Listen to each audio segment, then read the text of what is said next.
We've got some Hey, fresh new I'm young Luis. talent And doing some I'm things that I know Luis. you haven't And you're heard listening to the before. Content is Profit podcast.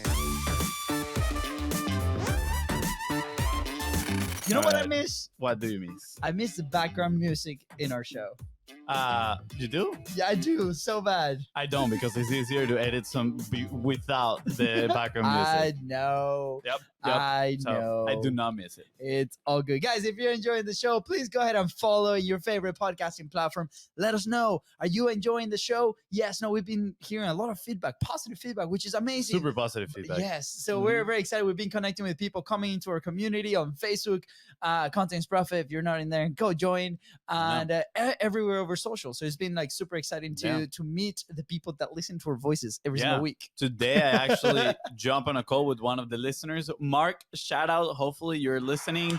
He's in Ireland and he has a company. Yes. Shout out to his company too, called Wild Summit. Oh, And he makes adventures for people and he takes them hiking in Ireland. And this year he's actually launching an expedition in Morocco. How cool. And he's a listener of Content is Profit.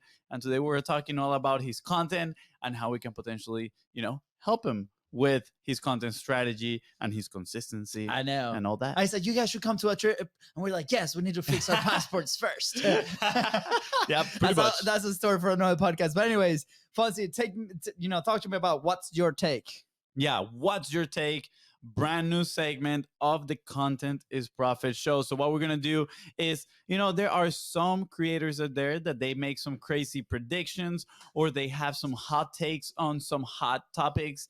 And we are going to bring them here on Content is Profit, not them literally in person, but we're going to bring their tweets and their opinions and we're going to discuss them live. And actually, I think it'd be fun if sometimes we bring one of our good friends and we have this discussion with them as well. Or potentially, if you guys want to be part of the show, have like a live call-in. How cool would that be? Ooh, baby, you guys can call the number and then we can get you on the show discussing the what's your take. We'll be sending this over our email. So we're going to be reactivating that. So if you haven't, just send us a message because I think the landing page that Fonzie was going to put up there is still not. Yeah. Okay, you are putting a commitment on me right there. Anyways, let us know if you want to be a part of this. But anyways, what's your take? What are we talking about today? Today is what's your take on AI generated content? So there is a tweet from Shan Puri, which is a co-host of another HubSpot Podcast Network podcast.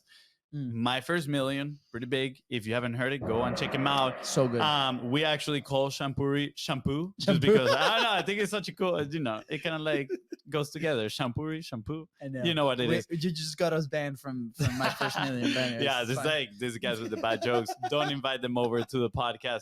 But his tweet goes like this: how many years until all content becomes AI generated? The tools are there. GPT-3 for text, Dolly 2 for imagery, Stealth Co. we might invest in, he says, for audio. Prediction: in 5 years, Twitter's timeline will only have 50% human-produced content.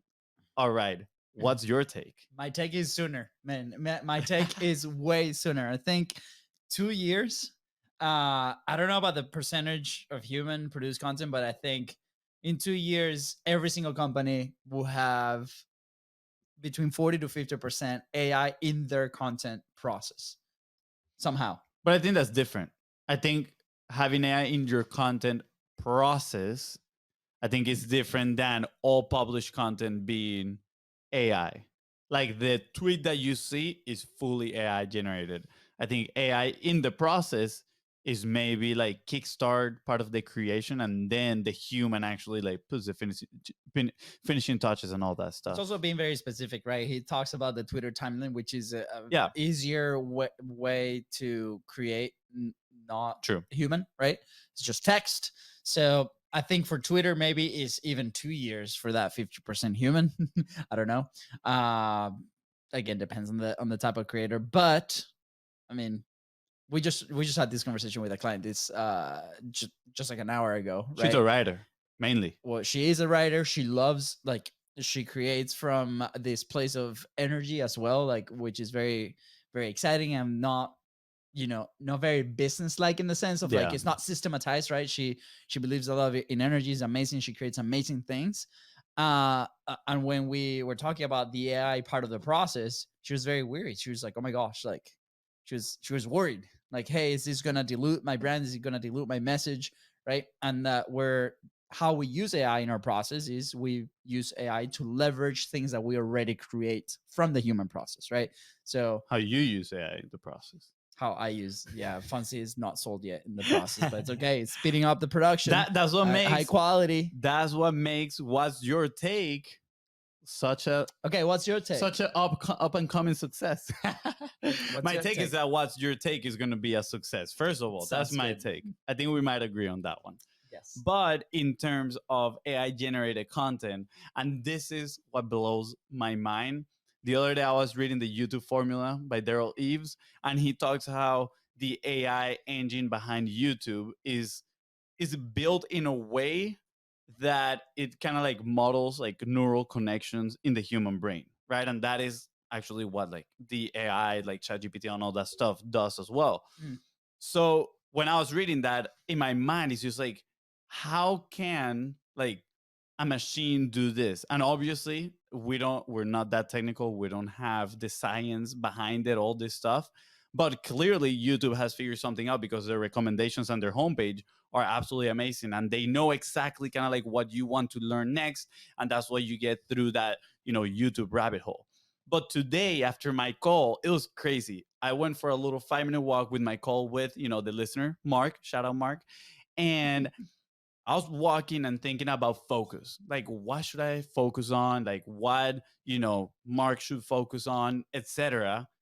And it was crazy. I could literally feel like the connections in my brain. The Just download of information. no, more like the upload of information. Like information that I had just resting in my brain from multiple times that I had consumed and learned. I could feel it kind of like rising and making connections with each other all in seconds.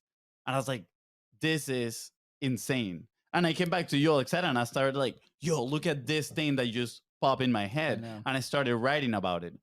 In my head is like, I don't think like how can it's just difficult to conceive, it's like how can AI create something like that? And yes, I understand that right now you put prompts and all this thing, and there's a big human element into the creation of AI generated content, but still I'm like, how can AI put it in those terms? How can they make it better than a copywriter, a human that owns everything in their brain, right? Especially for me, I just see it as well as the AI generated. Is people just gonna take it as a given, like, oh, whatever the AI is saying, 100% true or not? So I think is gonna be interesting. Definitely, there's gonna be a rise on AI generated content. My take is that people that rely solely or majoritely I don't know the word, on AI generated content is actually going to go down the influence ladder. And those people that can prove that they are literally like they have mighty brains, that they can come up with great Mm. information without the help of AI, they're literally going to be conceived as like the best thought leaders ever, even like beating Yeah. I machines. think it's a massive opportunity for those that create, right? That take part of that creation, the creation formula process or whatever you have, versus if you just use that for SEO purposes or just to tag along different influencing waves of topics or keyword research or whatever, right? Like the technical side of content, right? But if you are an authority, right? If you are a CEO, if you are a leader of the company, now more than ever, you need to express your thoughts in front of a Yeah. camera or Hmm. writing it out, right? So I think this is going to be a great opportunity for you as a leader to differentiate yourself from the pack, right? And Yep. maybe it doesn't pack the views or the numbers, right? These vanity metrics that a lot of people chase, but at the same time, it's going to be attracting the right people, right? So and again, there's a difference on how we've talked about AI until like for us, for example, how we tackle it is either one way is you can use AI to give you the prompts to then create, or you and that includes AI creating the rest of your content, right? Versus you creating first from the information that you consume, different, information sources, creating the thing, the asset, the video, the recording, whatever that is, and then using AI to leverage that creation, right? I think there's a very distinct difference where the second way, you can use it, you can leverage, you can be present in more platforms, more styles, right? Or more assets, written, pictures, video, whatever, based with the help of the AI, not AI doing the work for you, right? Yeah. So I think just like the link I sent you a couple days ago, right? We were talking about how can you generate faceless channels on YouTube on a semi-automatic way, right? With all these topics and all these things, and we found a process that's leveraging AI for the pure commercial purpose of putting information out there on YouTube. But that's Literally. it. That's it, right? And it could be fully automated almost from day one. Yeah, And it's like, really, is that the legacy that you want to leave? Maybe. I mean, maybe you just want a faceless. Maybe all you want is a faceless channel that makes some money. Yeah, and that's totally okay. Yeah, that's right? fine. But again, if you are the leader of a company, right, which usually is the people that we connect with, is usually people that listens to the show, that want to make a difference, that want to put their message out there, right? How are you going to differentiate yourself from all this stuff that's happening today? Yeah, absolutely. So food for thought. Yeah, food for thought. Let us know if you scroll down to the description. There's going to be a link right there that is going to take you straight to a chat with us. So let us know, what is your take on AI generated content?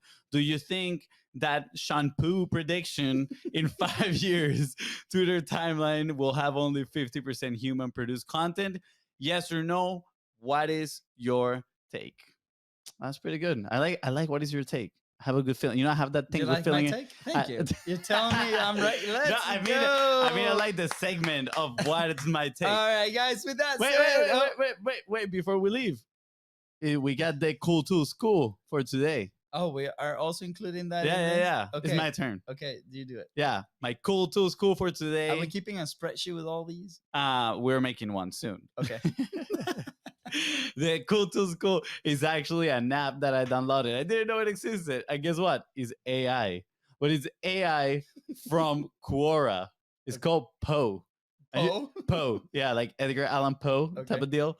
And it's actually pretty cool. I've been using it to just get random facts and random stories about entrepreneurs. And I think it uses kind of like Quora as its database. So I think it's pretty interesting. Again, the cool tools cool. This one is mostly for fun. Why? Because I don't believe that you should rely 100% in AI for all your content, but instead you need to become the thought leader. And yes, you can use AI to leverage some of the process on the creation, right? Maybe kickstart that process. But at the end of the day, you are the thought leader and you have your voice that you want to share with the world. And guess what? We can actually help you do that. So if you're interested, make sure you reach out at BIZBROS, at Luis D. Camejo, or at FONZI Creates. That feels good. Yeah, that feels good. Or you can reach out to us and we can help you put on your pipeline platform and help you become that thought leader in your market. That's right. With that said, guys, thank you so much for tuning into the Content is Profit podcast. Go ahead and follow the show in your favorite podcasting platform and on social media at BIZBROS Co. That is right. And today's episode help you move one step closer towards your goal. Please don't forget to share it and scroll down and let us know what is your take. See ya. Bye, guys.